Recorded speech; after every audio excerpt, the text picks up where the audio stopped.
Bien chers amis de Café Évangile, survint une femme de la ville, une pécheresse. Ayant appris que Jésus était attablé dans la maison du pharisien, elle avait apporté un flacon d'albâtre contenant un parfum. Tout en pleurs, elle se tenait derrière lui, près de ses pieds, et elle se mit à mouiller de ses larmes les pieds de Jésus. Elle les essuyait avec ses cheveux, les couvrait de baisers et répandait sur eux le parfum. Bien chers amis, il y a un passage de l'Évangile où le Seigneur disait aux Juifs, aux scribes et pharisiens: si vous ne savez pas faire, les prostituées et les publicains vous devanceront dans le royaume de Dieu. Et c'est ce que nous voyons dans l'évangile de ce jour. Le Seigneur est entré dans une maison, la maison d'un juif, d'un pharisien, et pourtant, c'est une pécheresse qui a pu valoriser la présence de Jésus dans un endroit qui n'est pas le sien. Elle venait de loin. Elle a appris que Jésus est entré dans cette maison et elle est venue. Et elle est venue pour manifester ce détail envers le Seigneur.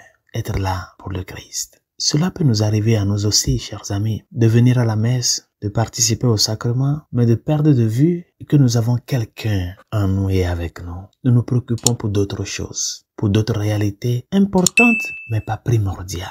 Mais il y a d'autres personnes au contraire qui n'ayant pas la même proximité avec le Seigneur en profitent plus. Par exemple, de par leur vie de charité, de par le sens de traiter bien le prochain, de par cette vie de se préoccuper pour le bien de l'autre. Et des fois, ces personnes ne sont pas des chrétiens, mais ils vivent plus que des chrétiens. Chers amis, l'exemple que nous montre aujourd'hui cette pécheresse, c'est pour nous amener à reconnaître la présence de l'époux dans notre vie. À reconnaître que le médecin est là pour nous guérir, pour nous soigner. Pourquoi tu t'en vas très loin en cherchant la guérison, en cherchant le bonheur sous d'autres cieux? Pourquoi tu vas très loin? Et d'autres qui sont très loin, d'autres qui sont évadés de par leur péché, ont su que chez toi, il y a ce bonheur-là. Et pourtant, toi-même, tu ne le reconnais pas. C'est ce qui nous passe pour souvent dans notre vie. Nous l'avons chez nous, mais nous avons les yeux fixés sur d'autres. Demandons au Seigneur de nous aider à ce que nous puissions baisser nos regards pour le voir si près de nous, pour le voir si proche de nous, afin que l'intimité que nous avons avec lui nous amène à pouvoir le faire connaître de par notre vie quotidienne et à pouvoir grandir et parvenir à cette maturité dans la vie de foi,